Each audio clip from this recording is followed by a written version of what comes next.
Hello, BookTube. It's Tuesday, and that means Tag Tuesday, and I actually have a tag that I was tagged in.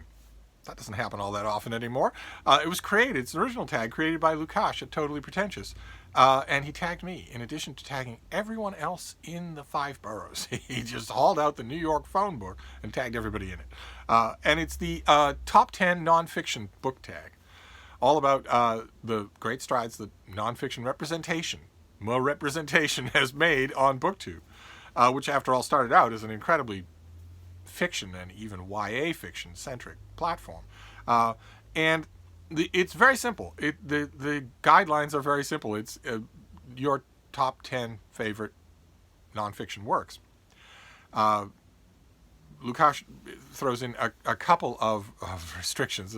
Of course, he can't police them and wouldn't if he could. The tag is, like all tags, is meant just to facilitate conversation. But one of the strictures that he wanted to add in, it made me groan when I watched his tag originally, which was no religious texts. I wanted to point out, well, what if you aren't 20-something? What if your reading actually extends over the whole of the Western canon? 7 out of 10 of the great books of that canon were religious texts. But I think he makes it clear that I think what he means is, by religious text, is not a text that someone believes was divinely inspired by a supernatural being. Not that. In other words, he's trying to avoid an argument. And that's fine with me, although my list will not be free of religious texts in the broader sense of texts about religion. But I wanted to first mention that I have done something similar to this before, a couple of times on this channel. And I will leave links to Lukács's video and to the 2 times when I did this. I have done both Nonfiction Starter Kit and a Nonfiction November Starter Kit, in which I listed 10 books 10 works of nonfiction that I really like, that I think anyone would really like, even if they don't read much nonfiction. In the Nonfiction Starter Kit, I mentioned a short essay called The Simple Art of Murder by Raymond Chandler. I mentioned The Red Hourglass by Gordon Grice, his enthralling and sickening short account of poisonous animals. I mentioned A Reader's Manifesto by B.R. Meyer, in which he takes some of the sacred cows of modern contemporary literary fiction out behind the barn and shoots them in the head. I mentioned The Great Beach by John Hay, a great Cape Cod book. I mentioned On Poetry by Glyn Maxwell, a short and very quotable meditation of his on what poetry is and what it isn't. I mentioned Venice Observed by Mary McCarthy, her sort of prolonged essay on Venice and the nature of Venice, the history, and also the tourism of Venice. I mentioned Letters to Alice on First Reading Jane Austen by Faye Weldon, which underneath its slightly fictionalized guise is really just a treatise, an enthusiastic treatise on an older and more experienced reader initiating a younger reader into the wonders of that world. Then the long essay, A Room of One's Own by Virginia Woolf, which I consider to be the greatest essay ever written in English, and a fundamental book, a fundamental look at the literary life and at literary thinking. And lastly, 1066 by David Howarth. Again, a very thin book on the Norman Conquest that is, despite that being what it is, a straight-up work of history, it is totally engrossing, so that even if you've never read history before, you're going to love it. I did those 10 for my Nonfiction Starter Kit. And then I did a general Nonfiction Starter Kit for Nonfiction November one year and listed 10 more books, some of which there's a tiny amount of overlap. First one was Understanding Comics by Scott McLeod. His comic book style treatise on what sequential artwork is. Then The Ancestor's Tale by Richard Dawkins, a great big work that's very episodic, so you can take it in pieces, all about the wonders of evolution by means of natural selection and its history and its proofs. Then God, a Biography by Jack Miles, in which he has the brilliant idea to look at the Old Testament as though it were a straightforward biographical narrative of a character, written by one author from one point of view, watching the character change over time. Is there a way to construe it so that it looks that way? Then Blackhawk Down by Mark Bowden, a contemporary military history that will just grab you by the throat. In the Heart of the Sea by Nathaniel Philbrick, about the sinking of the whale ship Essex by a whale. Then Cleopatra by Stacy Schiff, her biography of a marquee-level historical name that is not boring, is not academic. It's fantastic. Then I recommended The Information by James Gleick, a slightly older work that is still, I think, fundamental to understanding the technological and social media in a revolution that has come about since the book came out. Then Stiff by Mary Roach, her extremely gross out and very entertaining book on corpses. And lastly, On Poetry by Glyn Maxwell, which is a bit of an overlap. And those were the first two sort of nonfiction top 10 lists of one kind or another, very similar to each other in tone. And I realized when I was looking at those, and I was looking over them, making the list of the books that were on them, that what Lukács is asking in this video, in this tag, is different. Here he's asking for favorites. And some of my favorites, there's a tiny bit of overlap, but some of my favorites are not nonfiction works that I would recommend to someone coming to nonfiction new. Because they wouldn't work. Like all other kinds of reading, nonfiction builds your muscles. If you've never read any of it, you're not going to dive in and get anything out of the deep end of the pool, usually. Whereas once you have done that, you can. You be much more comfortable digging into much longer works. And I was realizing that when I made my top 10 here. There's quite a few things in here that are multi-volume. There are quite a few things here that, although they are one work, are multi-volume. They're extremely ambitious undertakings to read. They're just my favorites. If you look at by measurement of what I remember the best and what I go back to the most, what I revisit, then these are my favorites. Although one of them I don't currently have, because I gave it away. I mean to correct that the next time an opportunity presents itself. But I want to go. Let's go into my top 10. The first one is an overlap. It's A Room of One's Own by Virginia Woolf. I could not do without that book. Virginia Woolf's collections of long literary essays, The Common Reader and The Second Common Reader, are foundational texts for my own career as a book critic. But A Room of One's Own stands beyond anything, and I just think it's brilliant in every word. Then the next one, there are quite a few books on this list that I will talk to you about with, roughly speaking, an English language translation title, but there are quite a few books on this list that, when I say they are my favorite works of nonfiction, I mean they are, not any English language translation. And this next one is, of course, an example of that. It's The Praise of Folly by Erasmus, which I'm sure has some worthy English language translations, but I'm not thinking of them. I'm not, in this instance, because we're talking about favorites instead of, anything pedagogical. In this instance, I'm talking about the book that was actually published. And The Praise of Folly is Erasmus's just soaringly brilliant takedown of religious hypocrisy that is almost every bit as applicable now as it was then. Just change around the hypocrisies and you'd get the same enormities. Then the third one, the thing that comes to mind is Ab Urbe Condita, but what I mean is the surviving histories of Livy, of the Roman historian Livy.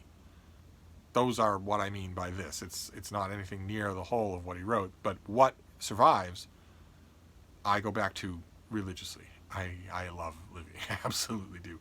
And the number 4 is the same thing. It's The Parallel Lives by Plutarch. Not the carved up Frankenstein monster editions that are common in English, but the whole of the work in the original. That is the thing that I go back to most often, and that is what I mean on this list. Although, even as I mentioned I did a Daily Penguin about Plutarch, I strongly recommend him, even in those Frankenstein volumes. I recommend that you read him. I think, as a voice from the ancient world, you will really like him.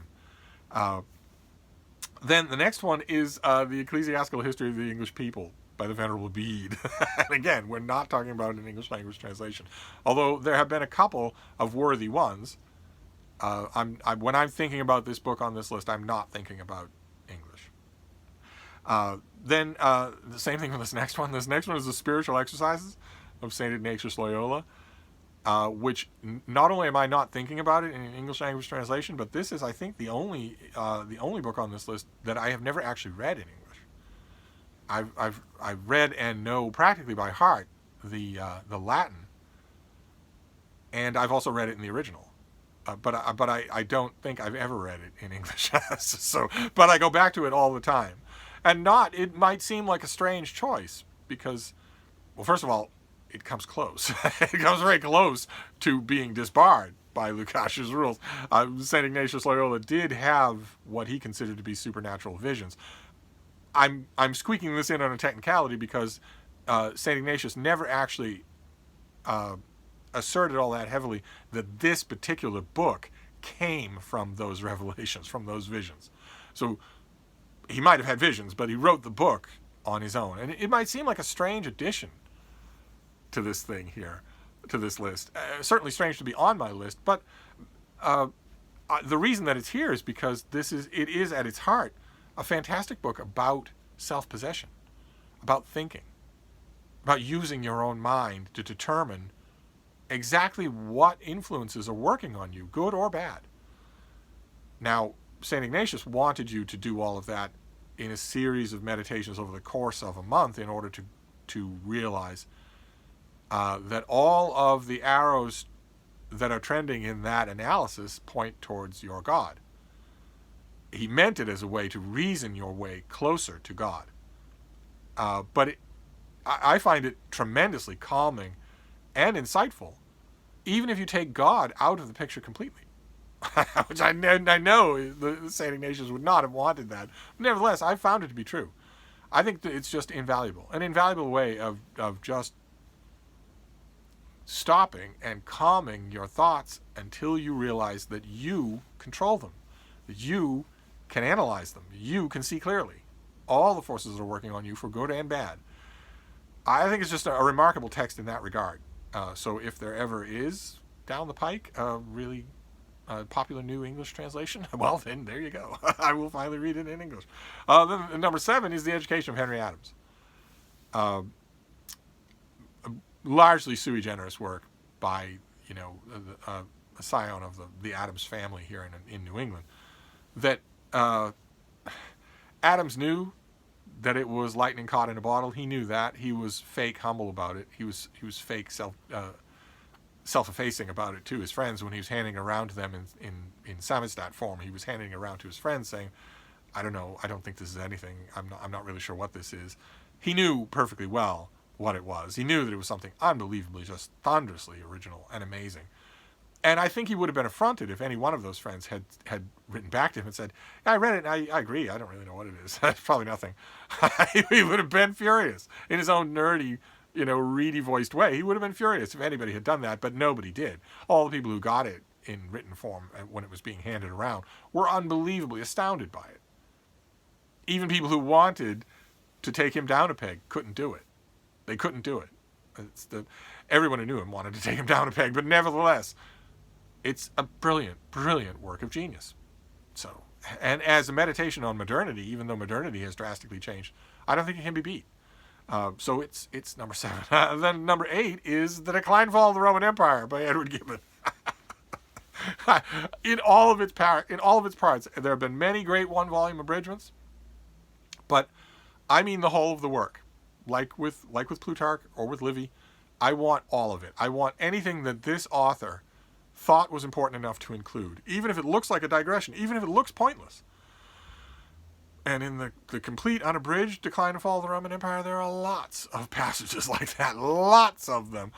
It doesn't matter to me. I think they're shot through all of them with genius. So I mean the whole work. And then number 9 is even bigger. It's the biggest book on this list. It's History of the United States Naval Operations in World War II by the great Boston historian Samuel Eliot Morison, who wrote many, many books that are great. I love them all. I don't think he ever wrote a bad book. The bean is at it again. She's bouncing the bed. What are you doing back there? Huh? Morison wouldn't have liked you. You wouldn't. What are you doing? That is a tired baby. Why are you futzing around? Oh, I know why she's...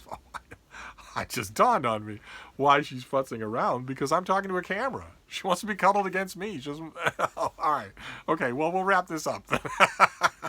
But I'm not talking about the Two Ocean War, which was Morison's great abridgment of his great work. He was commissioned specifically to be the onboard historian for what everybody at the time knew was an unbelievably important, an epic military undertaking, the largest, grandest of its kind in the history of mankind. Everybody knew that. And they wanted a historian there to record it all. And what resulted? The 15 volumes that resulted are unbelievably good. They're just scintillatingly readable. It's amazing, really. It's amazing how they are. I mean, the one volume abridgment, sure, is great, absolutely. But it's the full volume, the experience of living through the full 15 volumes. I have done it many times. I've gone back to it many times. I absolutely love it, and yet it is the book on this list that I do not currently own. Every once in a while, the Brattle Bookshop here in Boston will get all 12 hardcovers with dust jackets, or all 15 hardcovers with dust jackets out on the sale lot. Every once in a while they get that, and usually I get it. Usually I sink. If they're out on the sale lot, then getting all of the volumes will be $60, a steal. For hardcovers with fold-out maps and dust jackets, a steal. And invariably, I end up boxing them up and mailing them off to somebody. Invariably, I've done that like 3 times in my life. And as a result, I don't have the unabridged multi-volume set here at Hyde Cottage. I wish I did, but I don't. Many's the time when I encounter like a specific theater or a specific battle mentioned in another World War II book, and I think I want to get up, walk across the room, pull down the Morrison volume on that, the one volume from the 15 that is on that battle or that theater, and reread it, and I can't because I don't have them. So I'll be keeping an eye out for those volumes. When next I see them, I will gobble them up, and then I will have them. Those are keepers. Absolutely. I just haven't kept them. That's all. And then number 10, the last on my personal favorite list, is The Origins of Totalitarianism by Hannah Arendt, who escaped from the Nazis by the skin of her teeth more than once and finally made it to America, learned English with unbelievable speed, and wrote The Origins of Totalitarianism to explain or systematize the forces that had very nearly taken her life. Very nearly we are living in a world in which a promising translator and budding writer named Hannah Arendt died in a concentration camp. That's very close. We came very close to that happening. Imagine how much, I mean, the Holocaust is already an unthinkable evil. It's already hard to think about. But imagine how, that little bit worse if Hannah Arendt had died in the concentration camps, or if Sigmund Freud had, or if Kafka had. All of them could have. And imagine, anyway, I think The Origins of Totalitarianism is just brilliant. I think it's an amazing work. I know that I'm in solid company on that, because from the moment that it appeared, people were saying that it was a masterpiece of the century, of the 20th century, and I agree with that. It's weird to think that The Education of Henry Adams and The Origins of Totalitarianism are both great classics of the 20th century. It doesn't seem like they belong to the same century, but they do. But anyway, that is my favorites list. That's my favorite nonfiction, one of which I do not currently own. How is that for embarrassing? But I would ordinarily now at this point in the tag people, but Lukács tagged a lot of people. He tagged a lot of people. So I'm hoping that every one of those people does this tag, so I get to see all these things. If you weren't tagged by Lukács and you read nonfiction, I would love to see your answers to this. I know that's always the standard cop-out for booktube tags. People say, oh, well, if you haven't done this, then consider yourself tagged. But in this case, it is actually true. It's just he's tagged so many people, that's not off the top of my head think of anybody that he hasn't. But if he missed you and I'm missing you, and you read nonfiction, then do this tag, because it's terrific. I want to know your favorites, not only for what I imagine is the rare instances when they overlap with mine, but also as food for thought. Are there great works of nonfiction out there that I either haven't read in a long time or haven't read ever? So there you go. That is my Tag Tuesday, the top 10 nonfiction book tag. Now I have a drowsy bean to go and deal with. I have to see what it is that she wants. I think I know what she wants. She wants me to settle back on the pillows so she can settle on top of me and go to sleep. I think that's why she's futzing around, even though as you can see, she's zombified. She's practically asleep as it is. I think she's just waiting because the situation, she's very stubborn. I think she just wants her sleeping situation to be perfect, and that means curled up on my belly. so I'm going to wrap this up and go check on that. But I want to thank you, Lukash, for tagging me. It was a lot of fun, and I can't wait to see the responses that people give to this thing. So I'll wrap this up, but I'll see you soon. Thank you, Book 2.